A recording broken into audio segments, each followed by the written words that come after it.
menghadirkan lembaga negara untuk melindungi segenap bangsa dan memberikan rasa aman pada seluruh warga negara. Membangun Indonesia dari pinggiran dengan memperkuat daerah-daerah dan desa dalam kerangka negara kesatuan. Meningkatkan kualitas hidup manusia Indonesia. Membuat pemerintah tidak absen dengan membangun tata kelola pemerintah yang bersih, efektif, demokratis, dan terpercaya.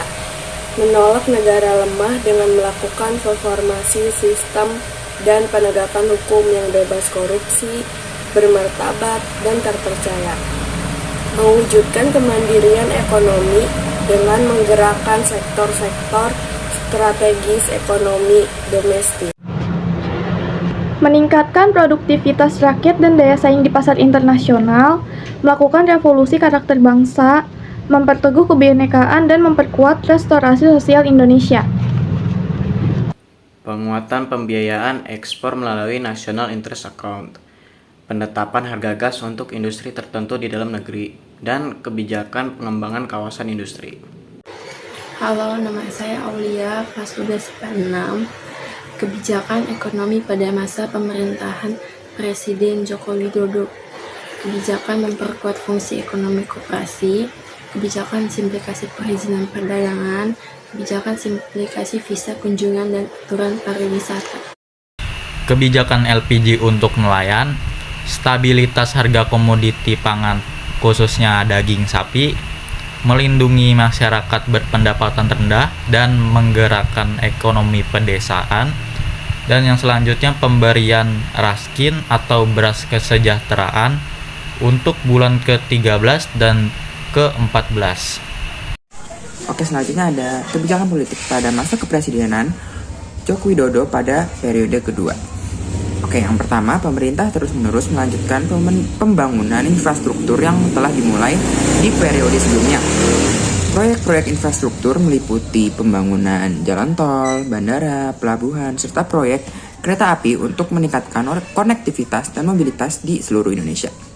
Selanjutnya, pemerintah fokus pada upaya meningkatkan daya tarik investasi baik dari dalam negeri maupun luar negeri dengan menyediakan insentif merampingkan proses perizinan dan memperbaiki iklim investasi di Indonesia.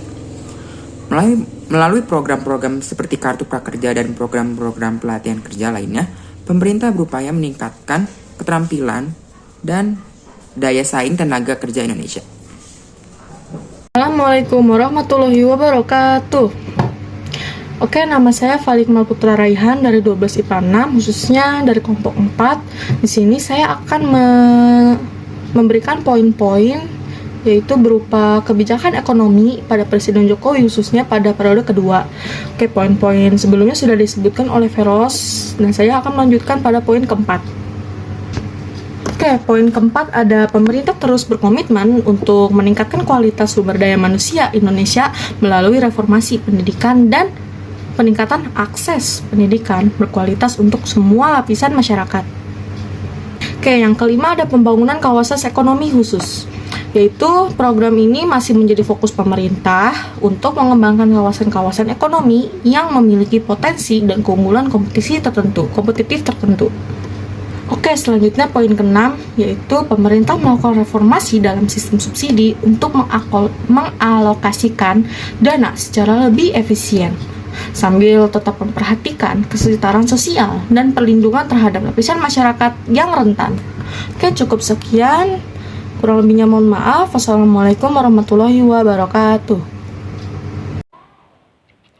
Pemerintah juga mendorong pertumbuhan ekonomi digital melalui berbagai kebijakan dan regulasi yang mendukung perkembangan industri teknologi informasi dan komunikasi di Indonesia.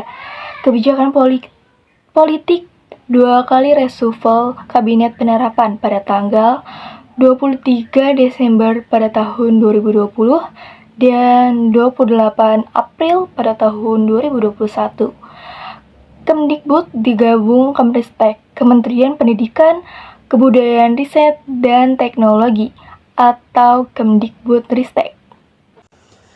Di sini ada kebijakan politik pada masa pemerintahan Joko Widodo periode kedua.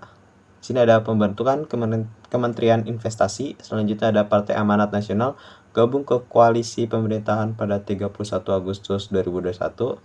Selanjutnya ada pengesahan revisi Undang-Undang Komisi Pemberantasan Korupsi atau disebut KPK.